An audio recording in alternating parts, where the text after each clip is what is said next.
In this video, I will discuss the doctor's hierarchy in the hospital for you to better understand each one and the role that they play in your healthcare. When you go to the hospital, you speak to so many people before the doctor actually comes in the room to talk with you, and it's overwhelming and confusing trying to keep up with them all. And I always ask for their business card. So we're going to start at the top and kind of work our way down. So at the top, there's the chief medical officer, or the CMO, and they oversee the daily operations of the hospital and medical ambulatory surgery centers. Their duties are ensuring the hospital's expenses stay within budget. They help hire and train all healthcare physicians, and they help keep the facility safe and comfortable for patients and visitors. Then there's a medical director. These are physicians that work in both the inpatient, if you're in the hospital, or outpatient care, like in an ambulatory.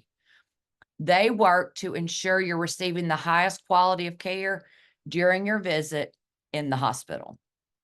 All of your physicians answer to this medical director. Then you have an attending physician. This is your actual doctor. They are directly responsible for your medical care and treatment while you're in the hospital. They assist you in making informed medical decisions. If you have problems with your attending physician, you can ask to speak with the head of the department in which they are associated with. Then here's where a lot of the confusion comes in. There's a hospitalist. And a hospitalist are physicians who focus solely on your care if you're actually hospitalized as an inpatient. They usually are employed by either the hospital or a medical group that contracts out for the hospital. In some hospitalists, your hospitalist takes over the responsibility from your regular doctor once you enter in the hospital, and they now function as your attending physician. In other words, they're kind of your backup to your regular doctor. Now, if you're in an academic, well, not always an academic, sometimes there's fellows in all hospitals. You have a fellow, and they're just below the physician. They've completed their residency, and they're now pursuing an advanced training in a particular specialty.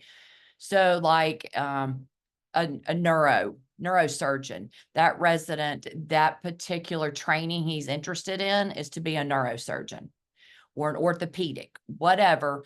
That's what they're pursuing as a fellow following that attending physician. And the fellow can be part of your medical care and your treatment plan. Now, if you're an academic or at a teaching facility, you are going to usually see a resident. They have graduated from medical school, they've passed the national license exam, and they either have their MD or a DO, which is for osteopaths.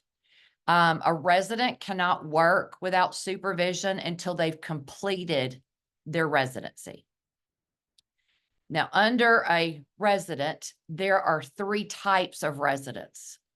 There's the chief, which is kind of the boss, and then there's the senior and junior resident.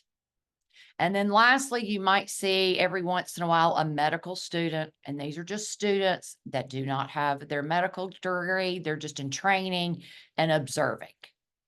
And then the last one I'm going to talk about is something I've done a video on before. It gets very confusing, the difference between an MD and a PA, a physician assistant.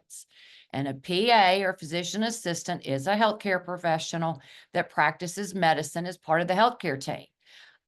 They are licensed, they're not nationally certified, and a lot of people use PAs as their physician.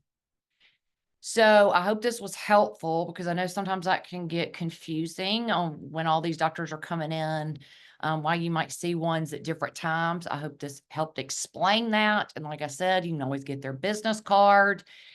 And next week, I'm going to talk about, which confuses everybody, is the actual nursing hierarchy. So thank you for listening. I hope this was very helpful. Make sure you like, subscribe, follow, share, comment, And until next week, I hope you have a great day. Thank you.